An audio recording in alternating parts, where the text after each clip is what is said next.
پر بہتان لگاتا ہے تو ایسے لوگ ہیں ظالم۔ قل صدق اللہ، اے نبی تم فرماؤ اللہ سچ فرماتا ہے۔ فاتبعوا ملت ابراہیم حنیفا، تو پیروی کرو ابراہیم کی جو سب سے ٹوٹ کر ایک اللہ کے ہو گئے تھے۔ یہ حنیفہ کا مطلب ہوتا ہے سب سے ٹوٹ کر ایک اللہ کا ہو جانے والا۔ وما کان من المشرکین، اور ابراہیم تو مشرک نہیں تھے۔ تم کہتے ہو ہم ابراہیمی ہیں، شرک کر رہے ہو تم یہود و نصارہ۔ تو ابراہیم کی تو بنیادی توحید تھی، تم نے حضرت عیسیٰ کے بارے میں ڈیوینٹی کلیم کر دی ہے، عیسائیوں نے، یہودیوں نے ڈیوینٹی کلیم کر دی ہے عزیر علیہ السلام کے بارے میں۔ تو تم کہاں سے پیغمبروں کے ماننے والے ہو گئے ہو؟ صرف نسبت لگانے سے ہو گئے ہو؟ ایسے نہیں ہوتا۔ اچھا یہاں پہ ایک میں کریٹیکل مسئلہ آپ کو بتا دوں۔ قرآن کی آیت واضح ثبوت ہے کہ آپ پرانی الہامی کتابوں سے بھی استفادہ کر سکتے ہیں، بشرطے کہ آپ کو یہود و نصارہ کو سمجھانے کی ضرورت پڑے۔ یہ ہر بندے کا کام نہیں کہ تورات انجیل کھول کے پڑھنا شروع کر دے۔ وہ بندہ جس نے قرآن تو کھول کے پڑھا ہی نہیں، ابھی قرآن کے اندر کیا لکھا ہے، تو انہوں تورات انجیل کھول کے بیٹھے۔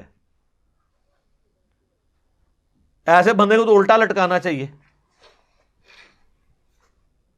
البتہ جو لوگ دعوت و تبلیغ کا کام کر رہے ہیں، جن کی ڈیبیٹس ہو جاتی ہیں، ویسے تو ہر مسلمان کو بڑا شوق ہوتا ہے ڈیبیٹ کرنے کا، باہر کے ملکوں میں جتنے لوگ گئے ہیں نا، وہ ہمیشہ اسی شوق میں پڑے رہتے ہیں کہ ہم نے ڈیبیٹ کرنی ہے۔ او بھائی قرآن پڑھو، اپنے عقیدے پہلے ٹھیک کرو، ڈیبیٹ تسی کرنی ہے، تہاڈی کمپیٹنسی نہیں ہے۔ بعض لوگ ایک حدیث کا سہارا لیتے ہیں جو سنن دارمی میں ہے کہ حضرت عمر کے ہاتھ میں نبی الاسلام نے ایک دفعہ تورات کے چند صفحے دیکھے تو آپ اتنا غصے میں آئے کہ آپ کا چہرہ مبارک سرخ ہو گیا، اور آپ نے فرمایا کہ قرآن کے بعد بھی، اور پھر فرمایا اگر آج موسیٰ بھی زندہ ہوتے تو میری پیروی کرتے۔ یہ حدیث اصول محدثین پہ ضعیف ہے۔ یہ مشکات المصابیح میں شروع ہی میں موجود ہے، پہلی جلد میں، کتاب الاعتصام بالکتاب والسنہ چیپٹر میں اس پہ تحکیم لگی ہے، اور ویسے ہی قرآن کے خلاف ہے۔ قرآن تو ایسی بات نہیں کر رہا کہ تورات سے حوالہ دینا یہ کوئی گناہ کا کام ہے، تو نبی الاسلام کیسے اس پہ غصہ کھا سکتے تھے؟ نبی الاسلام تو خود اللہ تعالیٰ ان کو حکم دے رہا ہے، یہ دیکھیں نا، قل فأتوا بالتوراۃ فاتلوها، اے نبی ان سے کہو تورات لے کے آؤ، پڑھو، بتاؤ کہاں لکھا ہے۔ اس سے بھی بڑھ کے سورۃ الاحقاف کے سٹارٹ میں آتا ہے ایتونی بکتاب من قبل ھذا او اثارۃ من علم ان کنتم صادقین، اے نبی اگر یہ اس قرآن کو نہیں مان رہے، ان کو اس قرآن سے پہلے جو تمہارے پاس اپنی کتابیں ہیں نا وہ لے کر آؤ، اور جو انبیاء کا علم تمہارے پاس چلتا آ رہا ہے وہ لے کر آؤ، اس سے مجھے بتاؤ کہ شرک کہاں ہے ان کتابوں میں شرک لکھا ہوا۔ شرک کے حوالے سے اللہ کے فضل سے تمام الہامی کتابیں ایک خدا کے ماننے کی طرف ترغیب دلاتی ہیں۔ ڈاکٹر ذاکر نائک نے ایک ویڈیو ریکارڈ کروائی تھی انگلش میں، بعد میں میرا خیال ہے اردو میں بھی انہوں نے کروائی ہے، concept of God in all the religious scriptures of the world. دنیا میں جتنے بھی مذاہب ہیں ان کی کتابوں کے اندر کانسیپٹ کیا ہے گاڈ کا، ایک ہی خدا کا۔ ایون ہندوازم کی کتابوں میں ایک خدا، پارسیوں کی کتابوں میں ایک خدا، سکھ تو ایک خدا کی ماننے والے ہیں، آج کے جیوز بھی سب کے سب ایک خدا میں یقین رکھتے ہیں۔ وہ پرانے نبی الاسلام کے زمانے کے جیوز عزیر کو اللہ کا بیٹا کہتے تھے، آج کے جو جیوز ہیں وہ پکے مواحد ہیں اس کانسیپٹ کے پوائنٹ آف ویو سے۔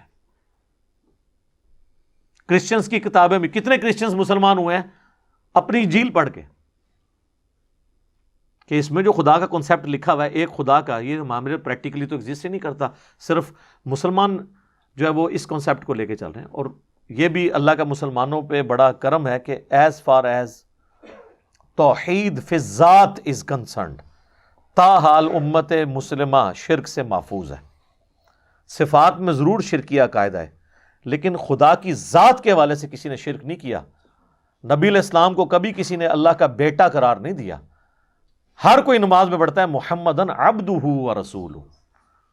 آپ کسی گزرے مسلمان جو قبر کے آگے بھی جا کے جھک رہے ہیں نا، اس سے بھی آپ جا کے ڈسکشن کریں نا کہ یہ خدا ہے یا خدا کا بیٹا، وہ کہے گا جی توبہ، اللہ کا بندہ ہے۔ اس لیول پہ مسلمان نہیں کبھی اترے۔ ہاں باقی وہ جو کچھ خرافات کر رہے ہیں وہ الگ بات ہے، لیکن توحید فی الذات جو ہے نا، اس حوالے سے اللہ تعالیٰ کا خاص اس امت پہ کرم ہے، اور اس امت کا خمیر توحید سے اٹھا ہے۔ ان لوگوں کے اندر اس طرح کی خرابیاں آ گئیں تو اللہ تعالیٰ میں کہ ابراہیم کی پیروی کرو، وما کان من المشرکین، ابراہیم مشرک نہیں تھے۔ تو یہ میں نے اس لیے یعنی ڈسکشن کی کہ بعض لوگ تورات انجیل کو پڑھنے کو اس کے حوالوں کو برا سمجھتے ہیں اور ایسے اسکالرس کے اوپر کرٹیسزم کرتے ہیں کہ جی تورات سے حوالے دے رہے ہیں یہودیوں کو. سر یہودیوں کو تورات سے ہی حوالہ دیں گے تو مانیں گے نا, قرآن کو تو وہ مانتے ہی نہیں ہیں. تو جس کی جو کتاب ہوگی اس سے اس کی کتاب سے ہی حوالہ دیا جائے گا نا. اور پھر مسلمان کہتے ہیں یار دیکھو ہر چیز تورات میں لکھی ہوئی ہے, نبی علیہ السلام کی پروفیسیز بھی موجود ہیں, پھر بھی یہ کتنے ڈیٹ ہیں ایمان نہیں لا رہے. تو سر میرا سوال ہے آپ سے, آپ اپنی کتابوں پہ ایمان لے آئے ہیں؟ آپ نے اس طریقے پہ نماز شروع کر دی ہے جو بخاری اور مسلم میں لکھا ہوا ہے؟ آپ کے عقیدے قرآن کے مطابق ہیں منہ اڑ کے بہ جان گے. تو تواڈے یہودیت کیا فرق ہے؟ کرتوت تو ایک جن دوئیں دے. ہمارے حیدر نقوی بھائی ہیں, ایک بڑے ڈیسنٹ شیعہ عالم ہیں, انہوں نے بڑی پیاری بات کی. انہوں نے کہا کوئی غیر مسلم آپ کے پاس آئے اور وہ کہے کہ میں اسلام قبول کرنا چاہتا ہوں یا کر چکا ہوں, آپ مجھے بتائیں کہ مسلمانوں کی کون سی کتاب ہے کہ جس کو میں پڑھ کے اپنے عقیدے درست کر لوں کہ قیامت کے دن کی کامیابیاں میری مقدر ہو جائیں, تو وہ کون سی کتاب ہے؟ تو آپ بڑے فخر سے کہیں گے جی یہ ہماری کتاب ہے قرآن, جو محفوظ ہے اور ایک ایک لفظ اس کا محفوظ ہے. ایت جملہ ہر مسلمان نے رٹے ہے, یہ جی تبدیل نہیں ہوئی, ایک زبر زیری بھی نہیں تبدیل ہوئی. آگے سے اگر وہ گورا یہ پوچھ لے کہ بھائی آپ مجھے تو مشورہ دے رہے ہو, آپ نے اپنے عقیدے اسی قرآن کے مطابق صحیح کر لیے ہیں پڑھ کے, تو کتنے مسلمان ہیں جو آگے سے کہیں گے کہ ہاں جی ہم نے بھی پڑھ کے اپنے عقیدے صحیح کیے ہیں. تو گورے انہوں مشورہ دے رہے ہیں,